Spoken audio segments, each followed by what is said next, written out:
In 1945, as Allied forces liberated Nazi concentration camps, another horror story remained buried. The Japanese Empire's Unit 731 conducted experiments on thousands of women that make Joseph Mengele look tame by comparison.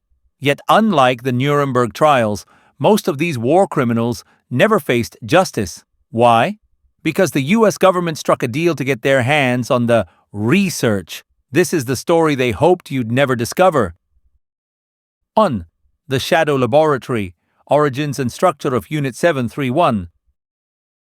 For decades, the Japanese government denied Unit 731 even existed. Why would a nation go to such lengths to hide a medical research facility?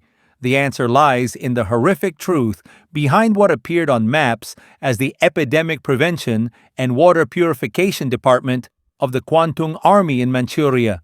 In 1935, microbiologist Shiro Ishii convinced Japanese military leaders that biological warfare could be their secret weapon. With imperial backing, he established a sprawling complex near Harbin in Japanese-occupied Manchuria. The location wasn't random. Far from Japan's mainland, hidden in plain sight, it offered both isolation and proximity to the prisoners who would become unwilling test subjects. The facility expanded rapidly, growing into a complex larger than 100 football fields. What began as a single research station evolved into a network of satellite locations, each specializing in different aspects of biological warfare research. The main compound included administrative buildings, laboratories, prison blocks, crematoriums, and specialized facilities, all surrounded by high walls, guard towers, and an elaborate security system that prevented both escape and unwanted observation. Unit 731's organizational genius was its compartmentalization.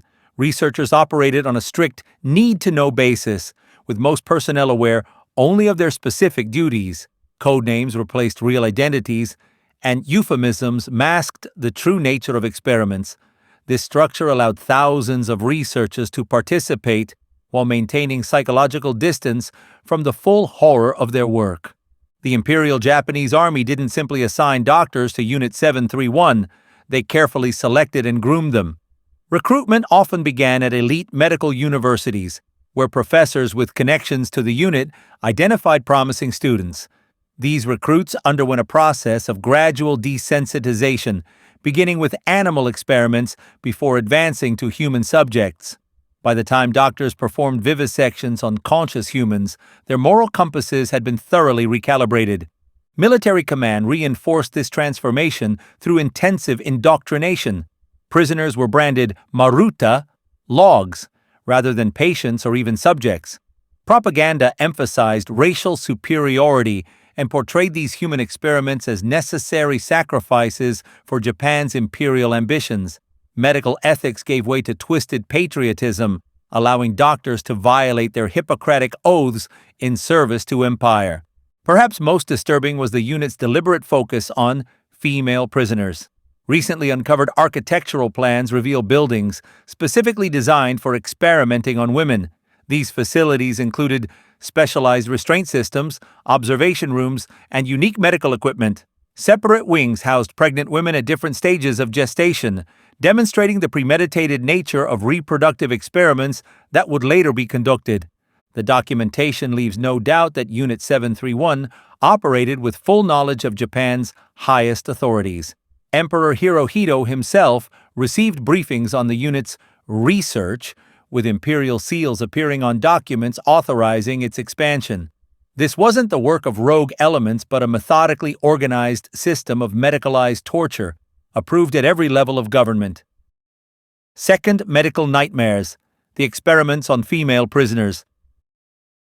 Within those cold laboratory walls, the boundary between medical research and unrestrained cruelty vanished entirely. With imperial authorization secured, Unit 731's researchers turned their darkest attention toward female prisoners, conducting experiments so horrific that even hardened war crime investigators would later struggle to document them without emotional distress. The women who entered Unit 731's specialized facilities faced methodical dehumanization that enabled their tormentors to view them as mere research material. Chinese, Korean, and Soviet women were disproportionately targeted, reflecting the intersection of gender, ethnicity, and imperial contempt. These women weren't merely test subjects, but representatives of populations the Japanese Empire sought to subjugate. Reproductive experiments formed the cornerstone of Unit 731's gender-specific atrocities. Captured women were systematically impregnated, sometimes by infected male prisoners, to study how diseases affected fetal development.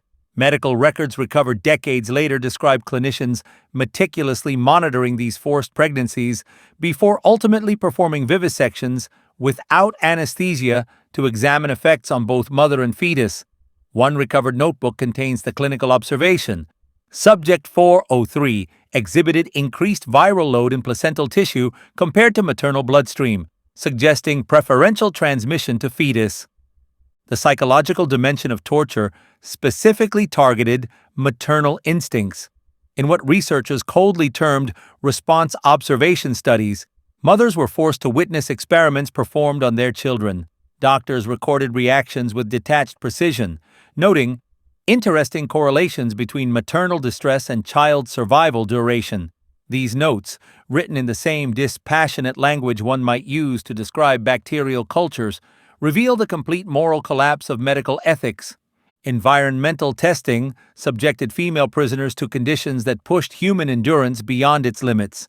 Women were placed in pressure chambers until their eyes bulged from their sockets, immersed in ice water to study hypothermia, or exposed to lethal doses of radiation with particular attention to effects on reproductive organs. Researchers documented how female bodies responded differently than male subjects, creating gender-specific data that would later be quietly shared with allied scientists.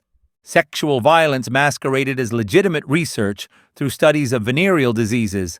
Women were deliberately infected with syphilis, gonorrhea, and other pathogens, then monitored without treatment as diseases progressed. Rather than testing potential cures, researchers documented transmission rates, symptom progression, and ultimately, how these diseases caused death. The clinical language in recovered documents: subject displayed typical tertiary syphilitic lesions after 36 months of observation, masks unimaginable suffering. The transgenerational aspects of these experiments stand as perhaps their most disturbing feature. Unit 731 specifically investigated how pathogens, chemicals, and radiation might affect not just current victims, but future generations, pioneering what we would now recognize as studies in epigenetics and hereditary disease transmission. This forward-looking cruelty aimed to create weapons capable of damaging enemy populations across multiple generations. 3. Voices from the grave, survivor testimonies and historical reckoning. The testimonies that outlived Unit 731 emerged against impossible odds. Unlike Nazi concentration camps, where Allied forces liberated thousands of survivors, Japanese commanders implemented a brutal "dead men tell no tales" policy in the final days of the war. Records indicate that as Soviet forces approached Pingfang in August 1945, researchers conducted a final, lethal experiment, injecting remaining prisoners with deadly pathogens before demolishing the facilities. Despite these efforts at erasure, a handful of women somehow survived. Chen Weijun, captured at 16 and held for 2 years, escaped during the chaos of Japan's surrender. Her testimony, recorded decades later, described how guards would select women based on their reproductive capabilities and separate them into different experimental groups.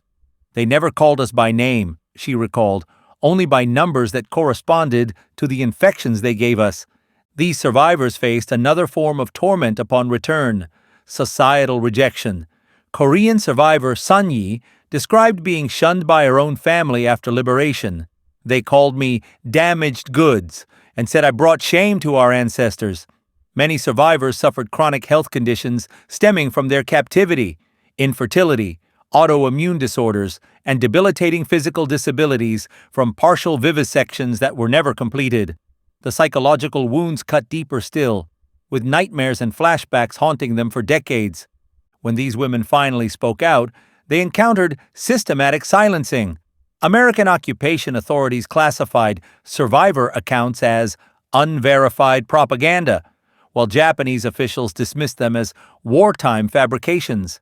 Chilling declassified memos reveal American intelligence officers were instructed to redirect journalists asking about female survivors toward more productive areas of post-war cooperation. The breakthrough came in 1982 when Professor Wang Xuan began documenting testimonies in rural Chinese villages. Her work revealed clusters of unusual birth defects and medical conditions in areas surrounding former Unit 731 satellite facilities. Wang's meticulous documentation connected these ongoing health issues to specific experiments conducted on women decades earlier. The crimes didn't end with the war, Wang noted. They continued in the bloodlines of victims for generations. Feminist historians proved instrumental in amplifying these narratives. Dr. Iris Chang's groundbreaking work challenged the male-dominated perspective of World War II history that had largely focused on battlefield accounts rather than civilian atrocities. The Women's International War Crimes Tribunal, established in 2000, created the first formal platform for survivors to testify about gender-specific experiments, helping reframe Unit 731's crimes as both war crimes and crimes against women's humanity. Yet recognition came too late for most.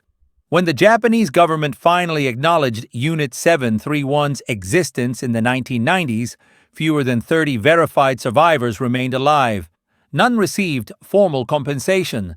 As survivor Bai Xingkui stated in her final interview, "They stole my body, my future children, and 50 years of recognition that my suffering was even real." 4. Unpunished crimes. The American cover-up and legacy of impunity. That long-delayed recognition of Unit 731's existence wasn't just an oversight, it was the result of a calculated deal struck between former enemies. In 1945, as Allied forces closed in on Japan, American intelligence officers made a discovery that would change the course of justice: mountains of research data from Unit 731's experiments. Rather than exposing these atrocities, they saw an opportunity.